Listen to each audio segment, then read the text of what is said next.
Christmas Carol by Charles Dickens, Stave 3, the second of the three spirits. Awakening in the middle of a prodigiously tough snore, and sitting up in bed to get his thoughts together, Scrooge had no occasion to be told that the bell was again upon the stroke of 1.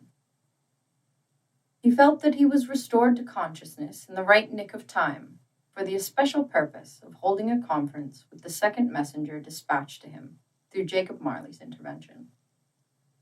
But finding that he turned uncomfortably cold when he began to wonder which of his curtains this new spectre would draw back, he put them every one aside with his own hands, and lying down again, established a sharp lookout all round the bed.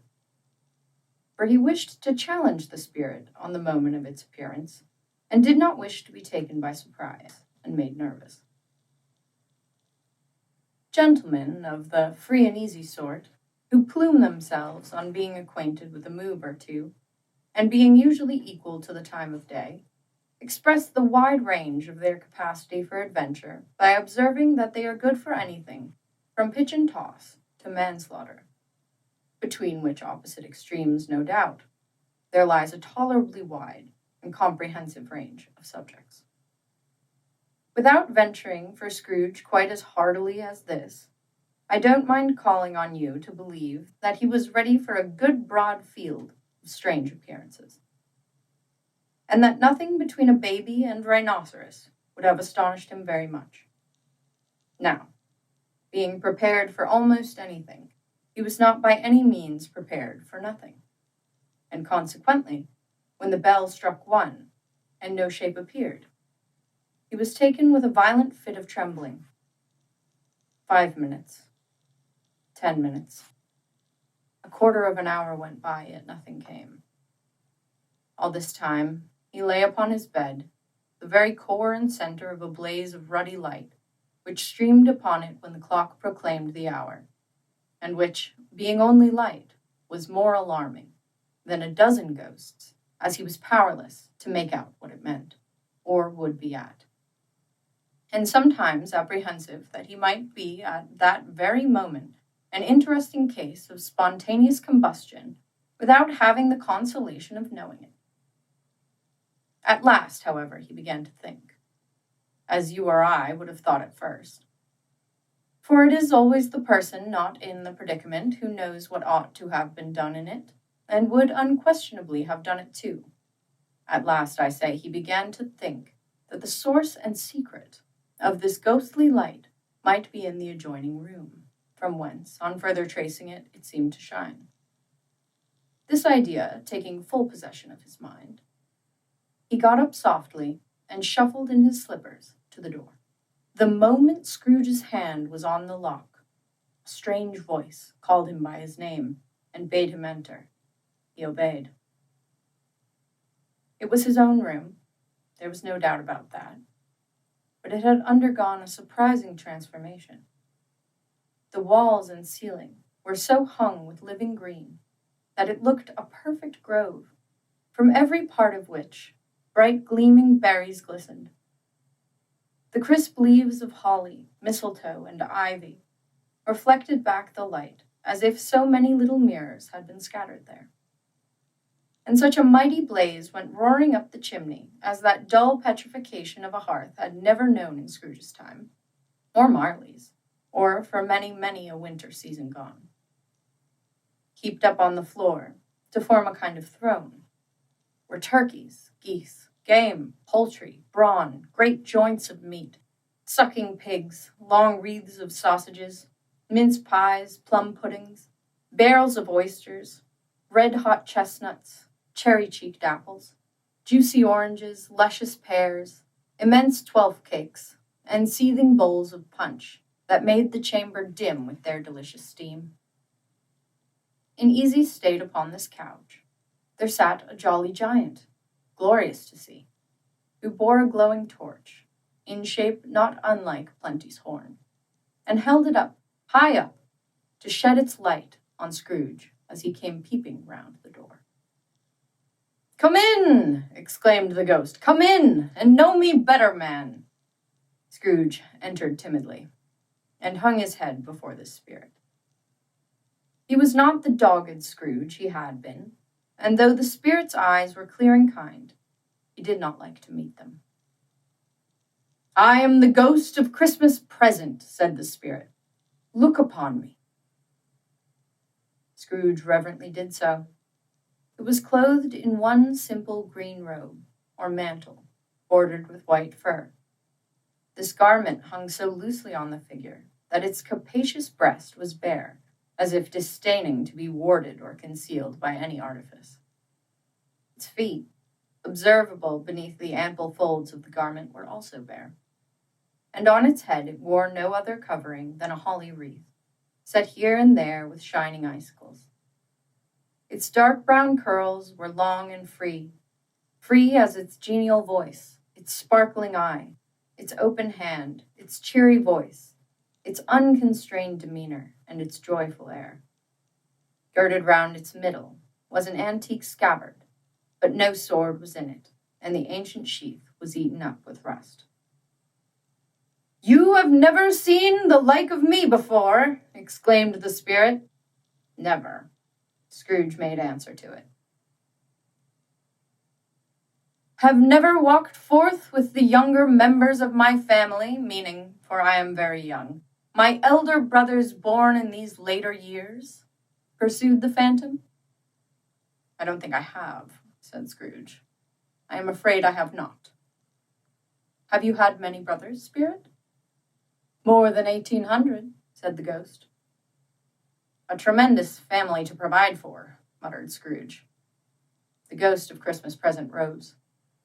"Spirit," said Scrooge submissively, "conduct me where you will. I went forth last night on compulsion, and I learned a lesson which is working now. Tonight, if you have aught to teach me, let me profit by it. Touch my robe." Scrooge did as he was told, and held it fast. Holly, mistletoe, red berries, ivy, turkeys, geese, game, poultry, brawn, meat, pigs, sausages, oysters, pies, puddings, fruit, and punch all vanished instantly. So did the room, the fire, the ruddy glow, the hour of night, and they stood in the city streets on Christmas morning, where, for the weather was severe, the people made a rough but brisk and not unpleasant kind of music, in scraping the snow from the pavement in front of their dwellings, and from the tops of their houses, whence it was mad delight to the boys to see it come plumping down into the road below, and splitting into artificial little snowstorms. The house fronts looked black enough, and the windows blacker, contrasting with the smooth white sheet of snow upon the roofs, and with the dirtier snow upon the ground, which last deposit had been ploughed up in deep furrows by the heavy wheels of carts and wagons, furrows that crossed and recrossed each other hundreds of times where the great streets branched off, and made intricate channels, hard to trace in the thick yellow mud and icy water. The sky was gloomy, and the shortest streets were choked up with a dingy mist, half thawed, half frozen, whose heavier particles descended in a shower of sooty atoms, as if all the chimneys in Great Britain had, by one consent, caught fire, and were blazing away to their dear hearts' content. There was nothing very cheerful in the climate or the town, and yet was there an air of cheerfulness abroad that the clearest summer air and brightest summer sun might have endeavored to diffuse in vain? For the people who were shoveling away on the housetops were jovial and full of glee, calling out to one another from the parapets, and now and then exchanging a facetious snowball, better-natured missile far than many a wordy jest, laughing heartily if it went right, and not less heartily if it went wrong. The poulterers' shops were still half open, and the fruiterers were radiant in their glory. There were great, round, pot-bellied baskets of chestnuts, shaped like the waistcoats of jolly old gentlemen, lolling at the doors and tumbling out into the street in their apoplectic opulence. There were ruddy, brown-faced, broad-girthed Spanish onions, shining in the fatness of their growth like Spanish friars, and winking from their shelves in wanton slyness at the girls as they went by, and glanced demurely at the hung-up mistletoe. There were pears and apples clustered high in blooming pyramids. There were bunches of grapes, made, in the shopkeeper's benevolence, to dangle from conspicuous hooks, that people's mouths might water gratis as they passed. There were piles of filberts, mossy and brown, recalling in their fragrance ancient walks among the woods, and pleasant shufflings ankle-deep through withered leaves. There were Norfolk biffins, squat and swarthy, setting off the yellow of the oranges and lemons, and in the great compactness of their juicy persons, urgently entreating and beseeching to be carried home in paper bags and eaten after dinner. The very gold and silver fish, set forth among these choice fruits in a bowl, though members of a dull and stagnant-blooded race, appeared to know that there was something going on, and, to a fish, went gasping round and round their little world in slow and passionless excitement. The grocers! Oh, the grocers! Nearly closed, with perhaps 2 shutters down, or 1. But through those gaps, such glimpses! It was not alone that the scales descending on the counter made a merry sound, or that the twine and roller parted company so briskly, or that the canisters were rattled up and down like juggling tricks, or even that the blended scents of tea and coffee were so grateful to the nose, or even that the raisins were so plentiful and rare. The almonds so extremely white, the sticks of cinnamon so long and straight, the other spices so delicious, the candied fruits so caked and spotted with molten sugar as to make the coldest lookers-on feel faint and subsequently bilious. Nor was it that the figs were moist and pulpy, or that the French plums blushed in modest tartness from their highly decorated boxes, or that everything was good to eat and in its Christmas dress. But the customers were all so hurried and so eager in the hopeful promise of the day that they tumbled up against each other at the door, crashing their wicker baskets wildly, and left their purchases upon the counter, and came running back to fetch them, and committed hundreds of the like mistakes, in the best humor possible, while the grocer and his people were so frank and fresh that the polished hearts with which they fastened their aprons behind might have been their own, worn outside for general inspection, and for Christmas daws to peck at if they chose. But soon the steeples called good people all to church and chapel, and away they came, flocking through the streets in their best clothes and with their gayest faces. And at the same time there emerged from scores of by-streets, lanes, and nameless turnings innumerable people, carrying their dinners to the bakers' shops. The sight of these poor revelers appeared to interest the spirit very much, for he stood with Scrooge beside him in a baker's doorway, and taking off the covers as their bearers passed, sprinkled incense on their dinners from his torch. And it was a very uncommon kind of torch. For once or twice, when there were angry words between some dinner carriers who had jostled each other, he shed a few drops of water on them from it, and their good humor was restored directly. For they say, it was a shame to quarrel upon Christmas Day. And so it was. God love it, so it was. In time the bells ceased, and the bakers were shut up. And yet there was a genial shadowing forth of all these dinners and the progress of their cooking, in the thawed blotch of wet above each baker's oven, where the pavement smoked as if its stones were cooking too. Is there a peculiar flavor in what you sprinkle from your torch? Asked Scrooge. There is. My own. Would it apply to any kind of dinner on this day? Asked Scrooge. To any kindly given, to a poor one most. Why to a poor one most? Asked Scrooge. Because it needs it most. Spirit, said Scrooge, after a moment's thought. I wonder you, of all the beings in the many worlds about us, should desire to cramp these people's opportunities of innocent enjoyment. I, cried the spirit. You would deprive them of their means of dining every 7th day, often the only day on which they can be said to dine at all, said Scrooge. Wouldn't you? Aye, cried the spirit. You seek to close these places on the 7th day, said Scrooge, and it comes to the same thing. I seek, exclaimed the spirit. Forgive me if I am wrong. It has been done in your name, or at least in that of your family, said Scrooge.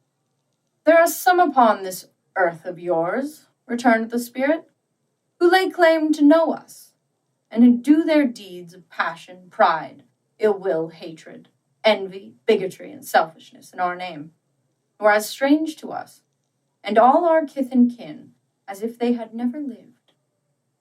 Remember that, and charge their doings on themselves, not us. Scrooge promised that he would, and they went on, invisible, as they had been before, into the suburbs of the town. It was a remarkable quality of the ghost, which Scrooge had observed at the baker's, that notwithstanding his gigantic size, he could accommodate himself to any place with ease, and that he stood beneath a low roof quite as gracefully and like a supernatural creature as it was possible he could have done in any lofty hall. And perhaps it was the pleasure the good spirit had in showing off this power of his, or else it was his own kind, generous, hearty nature, and his sympathy with all poor men that led straight to Scrooge's clerks. For there he went, and took Scrooge with him, holding on to his robe. And on the threshold of the door the spirit smiled, and stopped to bless Bob Cratchit's dwelling with the sprinkling of his torch. Think of that! Bob had but 15 bob a week himself. He pocketed on Saturdays about 15 copies of his Christian name, and yet the ghost of Christmas present blessed his 4-roomed house. Then up rose Mrs. Cratchit, Cratchit's wife, dressed out but poorly in a twice-turned gown, but brave in ribbons, which are cheap, and make a goodly show for 6pence. And she laid the cloth, assisted by Belinda Cratchit, second of her daughters, also brave in ribbons, while Master Peter Cratchit plunged a fork into the saucepan of potatoes, and getting the corners of his monstrous shirt-collar, Bob's private property, conferred upon his son and heir in honor of the day, into his mouth, rejoiced to find himself so gallantly attired, and yearned to show his linen in the fashionable parks. And now 2 smaller Cratchits, boy and girl, came tearing in, screaming that outside the baker's they had smelt the goose, and had known it for their own, and basking in luxurious thoughts of sage and onion, these young Cratchits danced about the table, and exalted Master Peter Cratchit to the skies, while he, not proud, although his collars nearly choked him, blew the fire, until the slow potatoes bubbling up, knocked loudly at the saucepan lid, to be let out and peeled. What has ever got your precious father, then, said Mrs. Cratchit, and your brother, Tiny Tim? And Martha warn't late last Christmas Day by half an hour? Here's Martha, mother, said a girl, appearing as she spoke. Here's Martha, mother, cried the 2 young Cratchits. Hurrah! There is such a goose, Martha. Why, bless your heart alive, my dear, how late you are, said Mrs. Cratchit, kissing her a dozen times and taking off her shawl and bonnet for her with officious zeal. We'd a deal of work to finish up last night, replied the girl, and had to clear away this morning, mother. Well, never mind so long as you are come, said Mrs. Cratchit. Sit ye down before the fire, my dear, and have a warm. God bless ye. No, no, there's father coming, cried the 2 young Cratchits, who were everywhere at once. Hide, Martha, hide. So Martha hid herself, and in came little Bob, the father, with at least 3 feet of comforter, exclusive of the fringe, hanging down before him, and his threadbare clothes darned up and brushed to look seasonable, and Tiny Tim upon his shoulder. Alas for Tiny Tim! He bore a little crutch, and had his limbs supported by an iron frame. "Why, where's our Martha?" cried Bob Cratchit, looking round. "Not coming," said Mrs. Cratchit. "Not coming?" said Bob, with a sudden declension in his high spirits, for he had been Tim's blood horse all the way from church, and had come home rampant. "Not coming upon Christmas Day?" Martha didn't like to see him disappointed, if it were only in a joke, so she came out prematurely from behind the closet door and ran into his arms, while the two young Cratchits hustled Tiny Tim and bore him off into the wash-house, that he might hear the pudding singing in the copper. "And how did little Tim behave?" asked Mrs. Cratchit, when she had rallied Bob on his credulity, and Bob had hugged his daughter to his heart's content. "As good as gold," said Bob, "and better. Somehow he gets thoughtful, sitting by himself so much, and thinks the strangest things you ever heard. He told me, coming home, that he hoped the people saw him in the church, because he was a cripple, and it might be pleasant to them to remember upon Christmas Day who made lame beggars walk and blind men see." Bob's voice was tremulous when he told them this, and trembled more when he said that Tiny Tim was growing strong and hearty. His active little crutch was heard upon the floor, and back came Tiny Tim before another word was spoken, escorted by his brother and sister to his stool before the fire. And while Bob, turning up his cuffs as if, poor fellow, they were capable of being made more shabby, compounded some hot mixture in a jug with gin and lemons, and stirred it round and put it on the hob to simmer, Master Peter and the two ubiquitous young Cratchits went to fetch the goose, with which they soon returned in high procession. Such a bustle ensued that you might have thought a goose the rarest of all birds, a feathered phenomenon to which a black swan was a matter of course, and in truth it was something very like it in that house. Mrs. Cratchit made for the gravy, ready beforehand in a little saucepan, hissing hot. Master Peter mashed the potatoes with incredible vigor. Miss Belinda sweetened up the applesauce. Martha dusted the hot plates. Bob took Tiny Tim beside him, in a tiny corner at the table. The two young Cratchits set chairs for everybody, not forgetting themselves, and mounting guard upon their posts, crammed spoons into their mouths, lest they should shriek for goose before their turn came to be helped. At last the dishes were set on, and grace was said. It was succeeded by a breathless pause, as Mrs. Cratchit, looking slowly all along the carving knife, prepared to plunge it into the breast. But when she did, and when the long-expected gush of stuffing issued forth, one murmur of delight arose all round the board, and even Tiny Tim, excited by the two young Cratchits, beat on the table with the handle of his knife, and feebly cried, "Hurrah!" There was never such a goose. Bob said he didn't believe there ever was such a goose cooked. Its tenderness and flavor, size and cheapness, were the themes of universal admiration. Eked out by applesauce and mashed potatoes, it was a sufficient dinner for the whole family. Indeed, as Mrs. Cratchit said with great delight, surveying one small atom of a bone upon the dish, they hadn't ate it all at last. Yet every one had had enough, and the youngest Cratchits in particular were steeped in sage and onion to the eyebrows. But now, the plates being changed by Miss Belinda, Mrs. Cratchit left the room alone, too nervous to bear witnesses, to take the pudding up and bring it in. Suppose it should not be done enough. Suppose it should break in turning out. Suppose somebody should have got over the wall of the backyard and stolen it, while they were merry with the goose, a supposition at which the two young Cratchits became livid. All sorts of horrors were supposed. Hello! A great deal of steam. The pudding was out of the copper. A smell like a washing day. That was the cloth.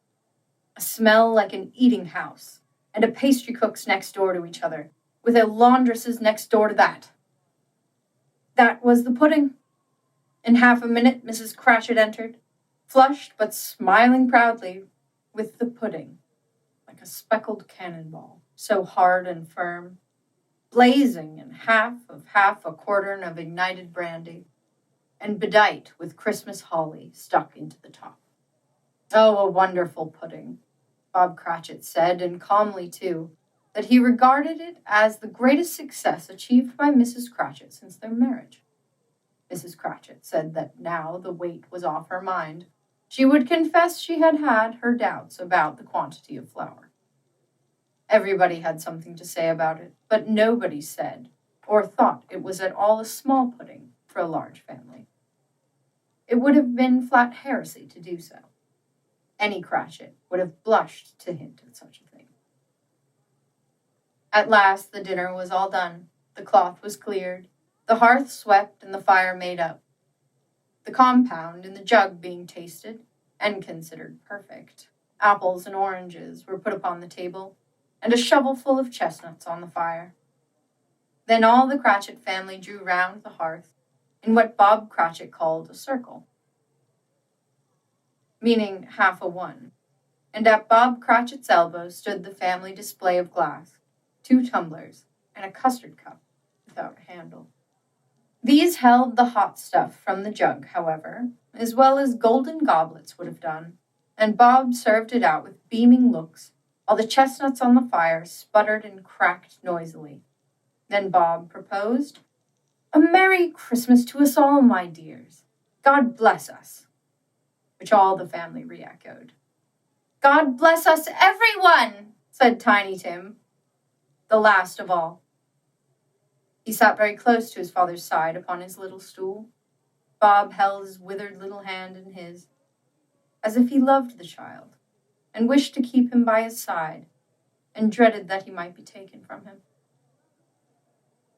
"Spirit," said Scrooge, with an interest he had never felt before. "Tell me if Tiny Tim will live." "I see a vacant seat," replied the ghost, "in the poor chimney corner, and a crutch without an owner, carefully preserved. If these shadows remain unaltered by the future, the child will die." "No, no," said Scrooge. "Oh, no, kind spirit. Say he will be spared."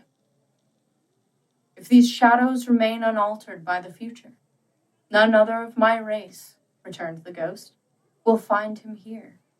What then? If he be like to die, he had better do it, and decrease the surplus population." Scrooge hung his head to hear his own words quoted by the spirit, and was overcome with penitence and grief. "Man," said the ghost, "if man you be in heart, not adamant, forbear that wicked cant until you have discovered what the surplus is, and where it is. Will you decide what men shall live, what men shall die? It may be that in the sight of heaven, you are more worthless and less fit to live than millions like this poor man's child. Oh God! To hear the insect on the leaf pronouncing on the too much life among his hungry brothers in the dust." Scrooge bent before the ghost's rebuke, and trembling cast his eyes upon the ground. But he raised them speedily on hearing his own name. "Mr. Scrooge," said Bob. "I'll give you Mr. Scrooge, the founder of the feast." "The founder of the feast, indeed," cried Mrs. Cratchit, reddening. "I wish I had him here. I'd give him a piece of my mind to feast upon, and I hope he'd have a good appetite for it." "My dear," said Bob, "the children! Christmas Day?" "It should be Christmas Day, I am sure," said she, "on which one drinks the health of such an odious, stingy, hard, unfeeling man as Scrooge. You know he is, Robert. Nobody knows it better than you do, poor fellow." "My dear," was Bob's mild answer, "Christmas Day." "I'll drink his health for your sake, and the day's," said Mrs. Cratchit, "not for his. Long life to him, a Merry Christmas and a Happy New Year. He'll be very merry and very happy, I have no doubt."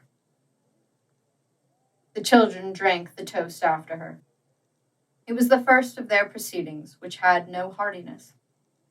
Tiny Tim drank it last of all, but he didn't care 2 pence for it. Scrooge was the ogre of the family. The mention of his name cast a dark shadow on the party, which was not dispelled for 5 full minutes. After it had passed away, they were 10 times merrier than before, from the mere relief of Scrooge the Baleful being done with. Bob Cratchit told them how he had a situation in his eye for Master Peter, which would bring in, if obtained, full 5 and 6 pence weekly. The 2 young Cratchits laughed tremendously at the idea of Peter's being a man of business, and Peter himself looked thoughtfully at the fire from between his collars, as if he were deliberating what particular investments he should favor when he came into the receipt of that bewildering income. Martha, who was a poor apprentice at a milliner's, then told them what kind of work she had to do, and how many hours she worked, at a stretch, and how she meant to lie abed tomorrow morning for a good long rest, tomorrow being a holiday she passed at home. Also how she had seen a countess and a lord some days before, and how the lord was much about as tall as Peter, at which Peter pulled up his collars so high that you couldn't have seen his head if you had been there. All this time the chestnuts in the jug went round and round, and by they had a song about a lost child traveling in the snow, for Tiny Tim, who had a plaintive little voice, and sang it very well indeed. There was nothing of high mark in this. They were not a handsome family. They were not well dressed. Their shoes were far from being waterproof. Their clothes were scanty, and Peter might have known, and very likely did, the inside of a pawnbroker's. But they were happy, grateful, pleased with one another, and contented with the time. And when they faded and looked happier yet in the bright sprinklings of the spirit's torch at parting, Scrooge had his eye upon them, and especially on Tiny Tim, until the last. By this time it was getting dark, and snowing pretty heavily, and as Scrooge and the spirit went along the streets, the brightness of the roaring fires in kitchens, parlors, and all sorts of rooms was wonderful. Here the flickering of the blaze showed preparations for a cozy dinner, with hot plates baking through and through before the fire, and deep red curtains, ready to be drawn to shut out cold and darkness. There all the children of the house were running out into the snow to meet their married sisters, brothers, cousins, uncles, aunts, and be the first to greet them. Here again were shadows on the window blind of guests assembling, and there a group of handsome girls, all hooded and fur-booted, and all chattering at once, tripped lightly off to some near neighbor's house, where, woe upon the single man who saw them enter, artful witches, well they knew it, in a glow. But if you had judged from the numbers of people on their way to friendly gatherings, you might have thought that no one was at home to give them welcome when they got there, instead of every house expecting company, and piling up its fires half chimney high. Blessings on it, how the ghost exulted! How it bared its breath of breast, and opened its capacious palm, and floated on, outpouring, with a generous hand, its bright and harmless mirth on everything within its reach. The very lamplighter who ran on before, dotting the dusky streets with specks of light, and who was dressed to spend the evening somewhere, laughed out loudly as the spirit passed, though little kenned the lamplighter that he had any company but Christmas. And now, without a word of warning from the ghost, they stood upon a bleak and desert moor, where the monstrous masses of rude stone were cast about, as though it were the burial place of giants. The water spread itself wheresoever it listed, or would have done so, but for the frost that held it prisoner, and nothing grew but moss and furze, and coarse rank grass.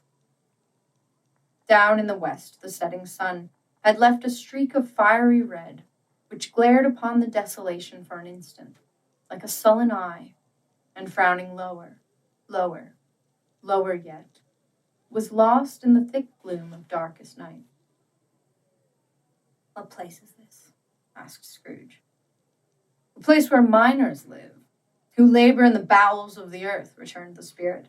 "But they know me. See!" A light shone from the window of a hut, and swiftly they advanced towards it. Passing through the wall of mud and stone, they found a cheerful company assembled round a glowing fire.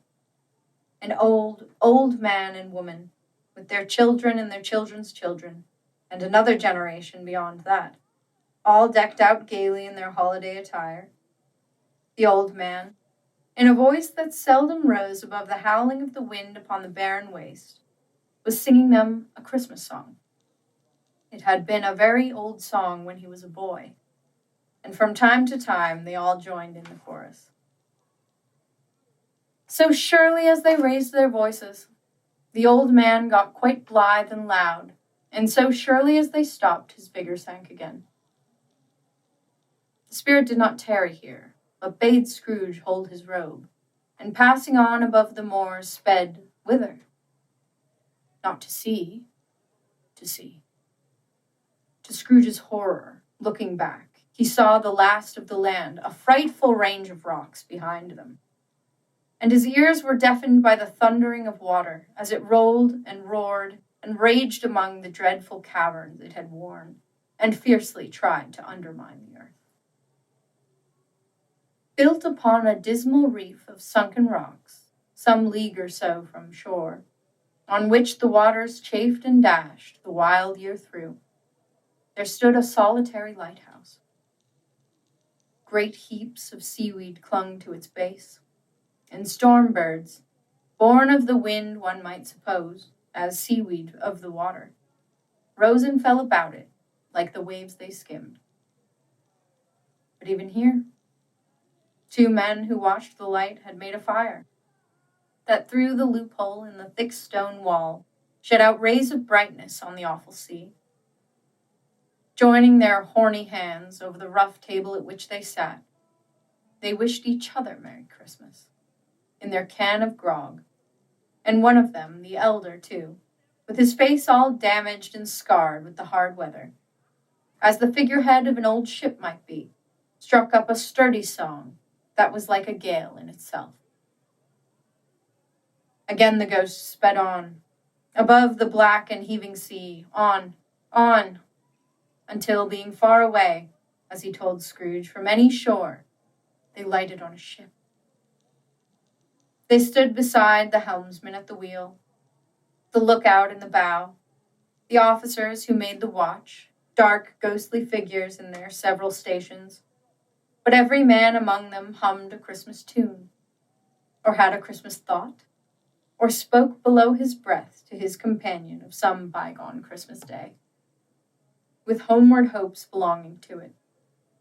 And every man on board, waking or sleeping, good or bad, had had a kinder word for another on that day than on any day in the year, and had shared in some extent in its festivities, and had remembered those he cared for at a distance, and had known that they delighted to remember him. It was a great surprise to Scrooge, while listening to the moaning of the wind, and thinking what a solemn thing it was to move on through the lonely darkness over an unknown abyss, whose depths were secrets as profound as death. It was a great surprise to Scrooge, while thus engaged, to hear a hearty laugh. It was a much greater surprise to Scrooge to recognize it as his own nephew's, and to find himself in a bright, dry, gleaming room, with the spirit standing smiling by his side, and looking at that same nephew with approving affability. "Ha ha!" laughed Scrooge's nephew. "Ha ha ha!" If you should happen, by any unlikely chance, to know a man more blessed in a laugh than Scrooge's nephew, all I can say is, I should like to know him too. Introduce him to me, and I'll cultivate his acquaintance. It is a fair, even-handed, noble adjustment of things, that while there is infection and disease and sorrow, there is nothing in the world so irresistibly contagious as laughter and good humor. when Scrooge's nephew laughed in this way, holding his sides, rolling his head, and twisting his face into the most extravagant contortions. Scrooge's niece, by marriage, laughed as heartily as he. And their assembled friends, being not a bit behindhand, roared out lustily. Ha ha! Ha ha! He said that Christmas was a humbug, as I live, cried Scrooge's nephew. He believed it, too. More shame for him, Fred, said Scrooge's niece, indignantly. Bless those women. They never do anything by halves. They're always in earnest. She was very pretty, exceedingly pretty, with a dimpled, surprised-looking, capital face, a ripe little mouth that seemed made to be kissed, as no doubt it was, all kinds of good little dots about her chin that melted into one another when she laughed, and the sunniest pair of eyes you ever saw in any little creature's head. Although she was what you would have called provoking, but satisfactory, too. Oh, perfectly satisfactory. He's a comical old fellow, said Scrooge's nephew. That's the truth, and not so pleasant as he might be. However, his offenses carry their own punishment, and I have nothing to say against him. I'm sure he is very rich, Fred, hinted Scrooge's niece. At least you always tell me so. What of that, my dear? Said Scrooge's nephew. His wealth is of no use to him. He don't do any good with it. He don't make himself comfortable with it. He hasn't the satisfaction of thinking that he is ever going to benefit us with it. I have no patience with him, observed Scrooge's niece.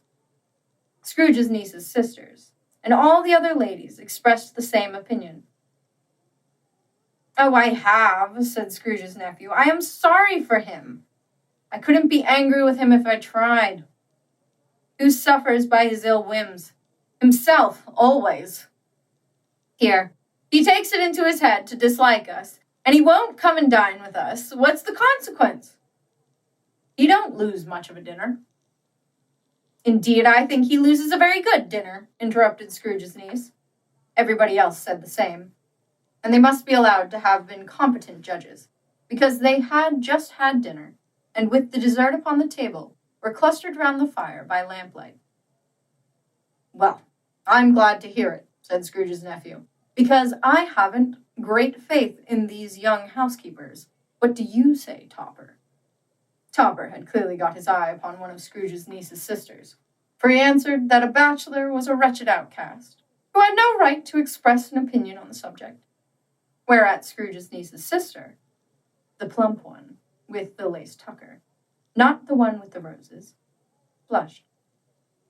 Do go on, Fred, said Scrooge's niece, clasping her hands. He never finishes what he begins to say. He is such a ridiculous fellow. Scrooge's nephew revelled in another laugh, and as it was impossible to keep the infection off, though the plump sister tried hard to do it with aromatic vinegar, his example was unanimously followed. I was only going to say, said Scrooge's nephew, that the consequence of his taking a dislike to us and not making merry with us is, as I think, that he loses some pleasant moments, which could do him no harm. I'm sure he loses pleasanter companions than he can find in his own thoughts, either in his moldy old office or his dusty chambers. I mean, to give him the same chance every year, whether he likes it or not, for I pity him. He may rail at Christmas till he dies, but he can't help thinking better of it. I defy him. If he finds me going there in a good temper, year after year, and saying, Uncle Scrooge, how are you?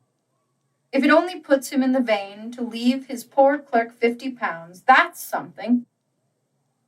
And I think I shook him yesterday. It was their turn to laugh now at the notion of his shaking Scrooge. But being thoroughly good-natured, and not much caring what they laughed at, so that they laughed at any rate, he encouraged them in their merriment, and passed the bottle joyously. After tea they had some music, for they were a musical family, and knew what they were about, when they sung a glee or catch, I can assure you, especially Topper, who could growl away in the bass like a good one, and never swell the large veins in his forehead, or get red in the face over it. Scrooge's niece played well upon the harp, and played among other tunes a simple little air, a mere nothing. You might learn to whistle it in 2 minutes, which had been familiar to the child who fetched Scrooge from the boarding school, as he had been reminded by the ghost of Christmas past. When this strain of music sounded, all the things that ghost had shown him came upon his mind. He softened more and more, and thought that if he could have listened to it often, years ago, he might have cultivated the kindnesses of life for his own happiness with his own hands, without resorting to the sexton's spade that buried Jacob Marley. But they didn't devote the whole evening to music. After a while, they played at forfeits, for it is good to be children sometimes, and never better than at Christmas, when its mighty founder was a child himself. Stop! There was first a game at blind man's buff. Of course there was. And I no more believe Topper was really blind than I believe he had eyes on his boots. My opinion is that it was a done thing between him and Scrooge's nephew, and that the ghost of Christmas present knew it. The way he went after that plump sister in the lace tucker was an outrage on the credulity of human nature, knocking down the fire irons, tumbling over the chairs, bumping against the piano, smothering himself among the curtains. Wherever she went, there went he. He always knew where the plump sister was. He wouldn't catch anybody else. If you had fallen up against him, as some of them did, on purpose, he would have made a feint of endeavoring to seize you, which would have been an affront to your understanding, and would instantly have sidled off in the direction of the plump sister. She often cried out that it wasn't fair, and it really was not. But when at last he caught her, when, in spite of all her silken rustlings and her rapid flutterings past him, he got her into a corner whence there was no escape, then his conduct was the most execrable.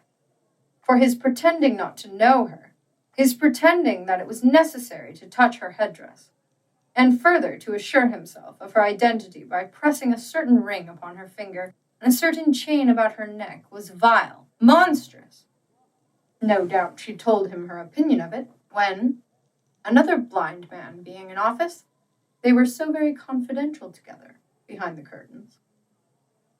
Scrooge's niece was not one of the blind man's buff party, but she was made comfortable, with a large chair and a footstool, in a snug corner where the ghost and Scrooge were close behind her.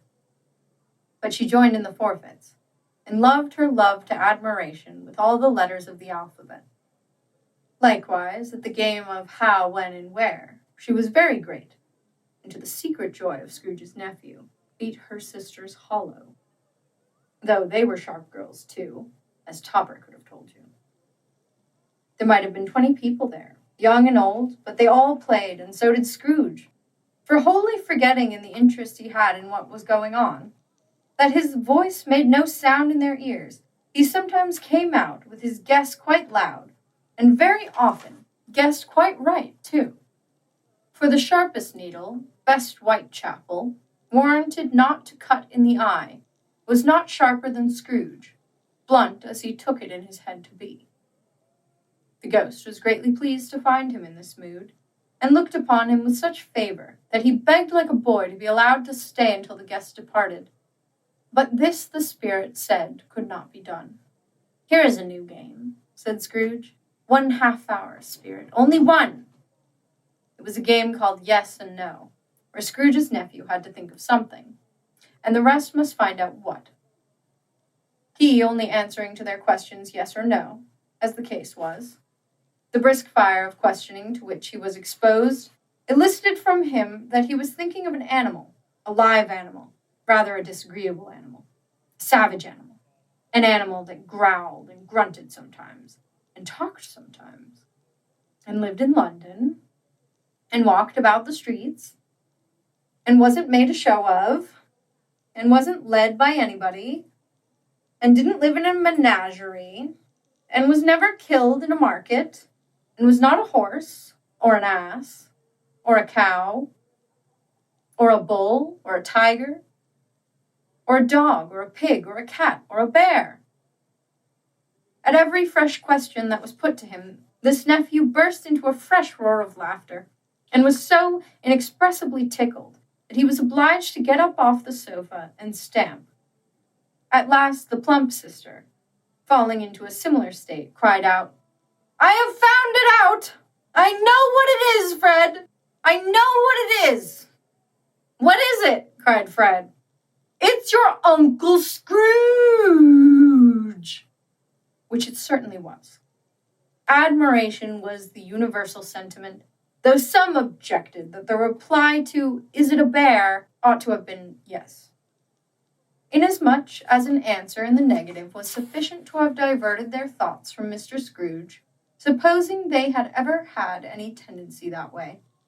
"He has given us plenty of merriment, I am sure," said Fred, "and it would be ungrateful not to drink his health. Here is a glass of mulled wine ready to our hand at the moment, and I say, Uncle Scrooge." "Well, Uncle Scrooge," they cried, "a Merry Christmas and a Happy New Year to the old man, whatever he is," said Scrooge's nephew.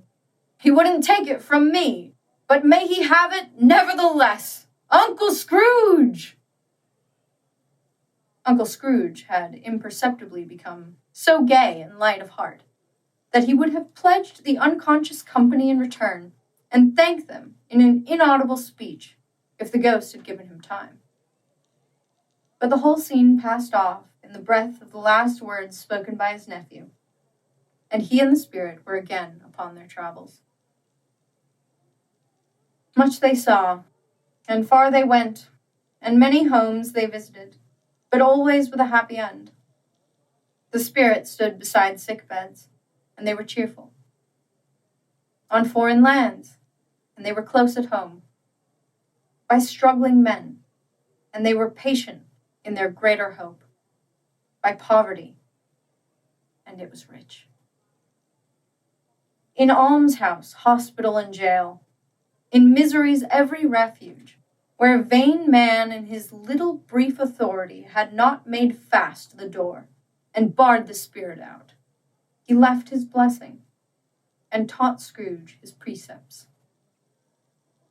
It was a long night, if it were only a night, but Scrooge had his doubts of this, because the Christmas holidays appeared to be condensed into the space of time they passed together. It was strange, too, that while Scrooge remained unaltered in his outward form, the ghost grew older, clearly older.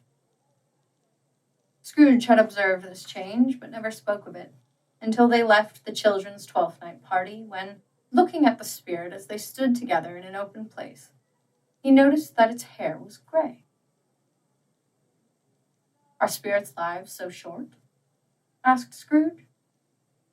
"My life upon this globe is very brief," replied the ghost. "It ends tonight." "Tonight?" cried Scrooge. "Tonight at midnight. Hark! The time is drawing near." The chimes were ringing the 11:15 at that moment. "Forgive me if I am not justified in what I ask," said Scrooge, looking intently at the spirit's robe, "but I see something strange, and not belonging to yourself, protruding from your skirts. Is it a foot or a claw?" "It might be a claw, for the flesh there is upon it," was the spirit's sorrowful reply. "Look here."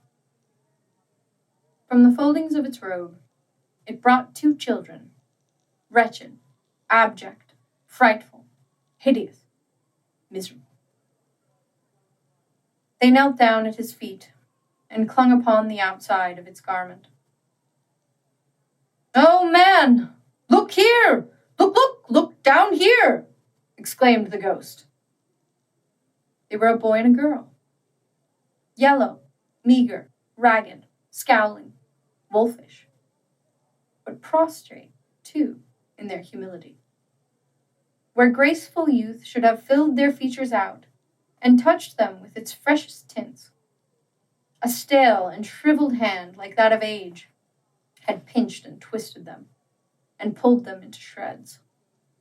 Where angels might have sat enthroned, devils lurked, and glared out menacing. No change, no degradation, no perversion of humanity, in any grade, through all the mysteries of wonderful creation, has monsters half so horrible and dread. Scrooge started back, appalled. Having them shown to him in this way, he tried to say they were fine children, but the words choked themselves, rather than be parties to a lie of such enormous magnitude. Spirit! Are they yours? Scrooge could say no more. They are man's, said the spirit, looking down upon them. And they cling to me, appealing from their fathers. This boy is ignorance, this girl is want. Beware them both, and all of their degree. But most of all, beware this boy. For on his brow I see that written which is doom. Unless the writing be erased, deny it, cried the spirit, stretching out his hand towards the city. Slander those who tell it ye. Admit it for your factious purposes, and make it worse, and bide the end. Have they no refuge or resource? Cried Scrooge. Are there no prisons? Said the spirit, turning on him for the last time with his own words. Are there no workhouses? The bell struck 12. Scrooge looked about him for the ghost, and saw it not. As the last stroke ceased to vibrate, he remembered the prediction of old Jacob Marley, and lifting up his eyes, beheld a solemn phantom, draped and hooded, coming, like a mist along the ground, towards him.